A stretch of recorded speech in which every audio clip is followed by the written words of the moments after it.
दृष्टि आईएएस के audio article programme में एक बार फिर से आपका स्वागत है। मेरा नाम है सपना कुशवाहा।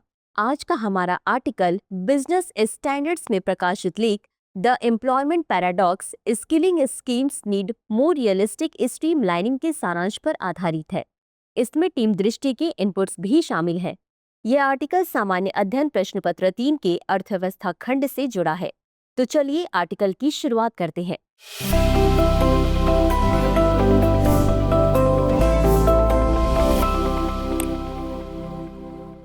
विश्व की जनसंख्या सूची में सबसे अग्रणी होने के साथ भारत वर्तमान में सबसे अधिक मानव संसाधन वाला देश बन गया है। लेकिन विडंबना ये है कि भारत अपने इस मानव संसाधन का सही उपयोग नहीं कर पा रहा है। दरअसल भारत एक गंभीर विरोधाभास का सामना कर रहा है। भारत के पास मानव संसाधन तो पर्याप्त संख्या में है, लेकिन कुशल मानव संसाधन की कमी है। कौशल की लगातार कमी के बीच युवाओं में बेरोजगारी बढ़ रही है।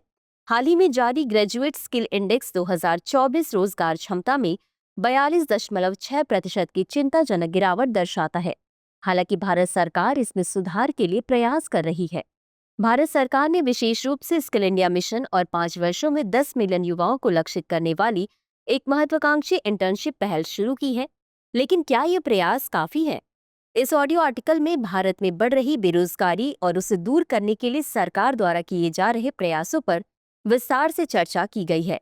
लेकिन सवाल है कि भारत में बढ़ती बेरोजगारी का कारण क्या है?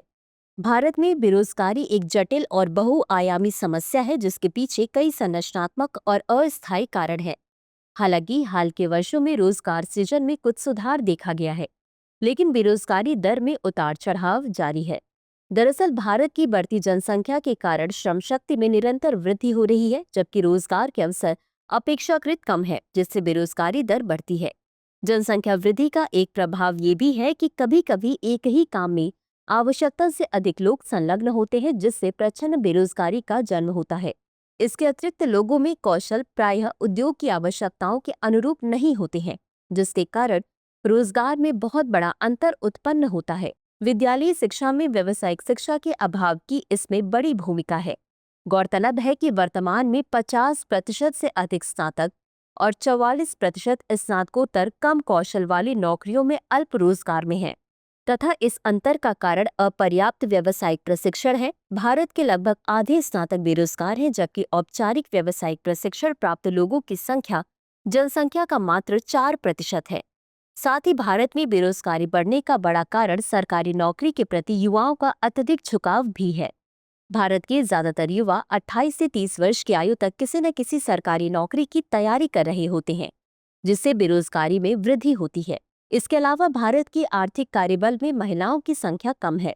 लिंग संवेदनशील कौशल नीतियों का अभाव कार्यबल विविधता और आर्थिक सशक्तिकरण को सीमित करता है। बता दें कि भारत में स्टेम यानी science, technology, engineering and mathematics स्नातकों में लगभग 43% महिलाएं हैं, जो विश्व में सबसे अधिक है। लेकिन भारत में स्टेम नौकरियों में उनकी हिस्सेदारी मात्र 14% है। आवधिक श्रम बल सर्वेक्षण 2023 के अनुसार भारत में महिला श्रम बल भागीदारी मात्र 37% है। इसके अतिरिक्त भारत का कौशल पारिस्थितिकी तंत्र बहुत हद तक शहर केंद्रित है, जिससे अनौपचारिक और ग्रामीण क्षेत्रों में कार्यबल का एक महत्वपूर्ण हिस्सा अपवर्जित रह जाता है। लेकिन सवाल है कि इस बढ़ रही बेरोजगारी को दूर कैसे किया जा सकता है। भारत में बढ़ती बेरोजगारी एक जटिल चुनौती है, जिसे सुलझाने के लिए समग्र और बहुआयामी रणनीतियों की आवश्यकता है। एक समग्र राष्ट्रीय रोजगार नीति की आवश्यकता है, जो मांग और आपूर्ति दोनों पक्षों पर ध्यान केंद्रित करे। सरकार को ऐसी नीतियां बनानी चाहिए जो नए उद्यमों की स्थापना को प्रोत्साहित करने और मौजूदा कर्मियों के कौशल में सुधार करने पर जोर दे। मसलन महात्मा गांधी राष्ट्रीय ग्रामीण रोजगार गारंटी अधिनियम मनरेगा का शहरी क्षेत्रों में विस्तार शहरी गरीबों के लिए आय सुरक्षा प्रदान कर सकता है। यह योजना शहरी क्षेत्रों में सार्वजनिक संपत्ति और सेवाओं के निर्माण में भी सहायक होगी। इसके अलावा कृषि का औद्योगिकीकरण करने का प्रयास करना चाहिए। कृषि के औद्योगिकीकरण से ग्रामीण क्षेत्रों में रोजगार के अवसर में वृद्धि होगी और उत्पादकता में सुधार हो सकता है। यह कृषि प्रसंस्करण उद्योगों को बढ़ावा देने और कृषि में विविधता लाने में सहायक होगा। साथ ही शैक्षणिक प्रणाली में व्यावसायिक और तकनीकी प्रशिक्षण को शामिल करना चाहिए। इससे युवाओं के कौशल में वृद्धि होगी और उनकी रोजगार क्षमता में सुधार होगा। यह कदम श्रम बाजार की आवश्यकताओं के साथ मेल खाने वाले कौशल प्रदान करेगा। इन सब के अलावा सूक्ष्म, लघु और मध्यम उद्यम क्षेत्र को प्रोत्साहन दिया जाना चाहिए। एमएसएमई क्षेत्र में निवेश और समर्थन से रोजगार के अवसर बढ़ सकते हैं। सरकार को इस क्षेत्र के लिए अनुकूल नीतियां और वित्तीय सहायता प्रदान करनी चाहिए। इसके अलावा स्टार्टअप भी बेरोजगारी को दूर करने में महत्वपूर्ण भूमिका निभाते हैं। एक स्टार्टअप से कुछ लोगों से लेकर कई हजार लोगों तक को रोजगार मिल सकता है। स्टार्टअप संस्कृति को प्रोत्साहित करने के लिए सरकार को इंक्यूबेशन सेंटर, तकनीकी समर्थन, कानूनी सहायता और वित्तीय सहायता प्रदान करनी चाहिए। यह नए रोजगार सृजन में सहायक होगा। साथ ही महिलाओं की श्रम बल भागीदारी बढ़ाने के लिए समान शैक्षणिक अवसर, सुरक्षा और कार्यस्थल पर अनुकूल नीतियां लागू करनी चाहिए। ये सामाजिक और आर्थिक दृष्टिकोण से महत्वपूर्ण है। महिलाओं की आर्थिक गतिविधियों में भागीदारी बढ़ने से समाज में असमानता कम होगी और देश का भी आर्थिक विकास होगा। इसके अलावा सरकार को समय समय पर सरकारी विभागों में रिक्त हुए पदों को भरते रहना चाहिए। समय पर परीक्षा करवाने और भर्ती प्रक्रिया में पारदर्शिता लाने से युवाओं का साल बर्बाद नहीं होगा और रोजगार के अवसर भी बढ़ेंगे। साथ ही उच्च शिक्षा के बाद युवाओं में कौशल की कमी को दूर करने के लिए उद्योगों के साथ साझेदारी में प्रशिक्षण कार्यक्रम आयोजित करने चाहिए। यह कदम रोजगार और उद्योगों की आवश्यकताओं के बीच अंतर को कम करेगा। आइए अब जानते हैं कि भारत सरकार द्वारा बेरोजगारी को दूर करने के लिए किस प्रकार के पहलों की शुरुआत की गई है। भारत सरकार द्वारा समय समय पर बेरोजगारी दूर करने के लिए कई प्रकार के प्रयास किए जाते रहे हैं। भारत सरकार द्वारा नागरिकों में कौशल विकास के लिए वर्ष 2015 में कौशल भारत मिशन योजना शुरू की गई। यह आईटीआई, पॉलिटेक्निक और व्यवसाय केंद्रों के माध्यम से व्यापक कौशल प्रशिक्षण प्रदान करने के लिए व्यापक पहल के रूप में कार्य करता है। यह उद्योग संचालित प्रशिक्षण और उद्यमिता विकास पर केंद्रित है। गौरतलब है कि स्किल इंडिया डिजिटल हब कौशल भारत मिशन के अधीन भारत के कौशल विकास, शिक्षा, रोजगार और उद्यमिता परिदृश्य को समन्वित करने के लिए एक डिजिटल मंच है। इसके अलावा वर्ष 2015 में विभिन्न ट्रेडों में अल्पकालिक प्रशिक्षण और प्रमाणन प्रदान करने के लिए प्रधानमंत्री कौशल विकास योजना की शुरुआत की गई थी।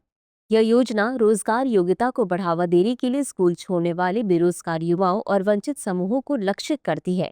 इसके अतिरिक्त वर्ष 2016 में राष्ट्रीय प्रशिक्षुता संवर्धन योजना की शुरुआत की गई थी। यह योजना उद्योगों और एमएसएमई में प्रशिक्षुता के माध्यम से नौकरी पर प्रशिक्षण को बढ़ावा देती है। इन सब के अलावा वर्ष 2008 में राष्ट्रीय कौशल विकास निगम की स्थापना की गई थी। कौशल विकास एवं उद्यमिता मंत्रालय के तहत संचालित इसका मिशन विविध क्षेत्रों में व्यावसायिक प्रशिक्षण को बढ़ावा देना है। यह निगम निजी क्षेत्र को शामिल करके समग्र कौशल विकास को बढ़ाने के लिए नवीन प्रयासों को बढ़ावा देता है। साथ ही ग्रामीण युवाओं के कौशल विकास के लिए दीनदयाल उपाध्याय ग्रामीण कौशल योजना की शुरुआत की गई है। बता दें कि वर्ष 2023 में प्रधानमंत्री विश्वकर्मा योजना की शुरुआत की गई थी, जो बढ़ई, बुनकर और लोहार जैसे पारंपरिक कारीगरों एवं शिल्पकारों के कौशल उन्नयन पर केंद्रित है। अतः यह स्पष्ट है कि भारत सरकार द्वारा नागरिकों को कौशल संपन्न बनाने और बेरोजगारी दूर करने के लिए कई तरह के प्रयास किए गए हैं। हालांकि वर्तमान स्थिति के अनुसार ये प्रयास अपर्याप्त हैं। आगे की राह। निसंदेह भारत के पास व्यापक नागरिक संसाधन है, जिसे उचित कौशल प्रदान करके देश के आर्थिक विकास को एक नई गति और दिशा दी जा सकती है।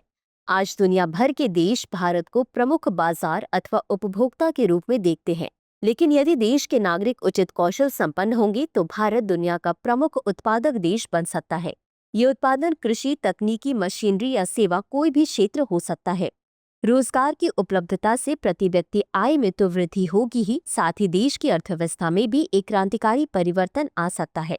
एक कौशल संपन्न व्यक्ति किसी भी देश के लिए सबसे मूल्यवान संसाधन होता है। भारत इसका लाभ उठा सकता है। उचित कौशल से प्रशिक्षित जनसंख्या भारत को सेवा का केंद्र और प्रमुख आर्थिक शक्ति बना सकती है। तो चर्चा को यहीं विराम देते हुए नोट करते हैं आज का सवाल। भारत की बढ़ रही जनांकिकी को लाभकारी बनाने के लिए किस प्रकार के प्रयास किए जाने की आवश्यकता है। तो व्यूवर्स, आज के लिए बस इतना ही। मिलते हैं अगले एपिसोड में किसी नए टॉपिक के साथ। तब तक के लिए धन्यवाद। डियर व्यूवर्स, अपने एग्जाम की तैयारी को और बेहतर करने के लिए हमारे चैनल को लाइक, शेयर और सब्सक्राइब करना न भूलें।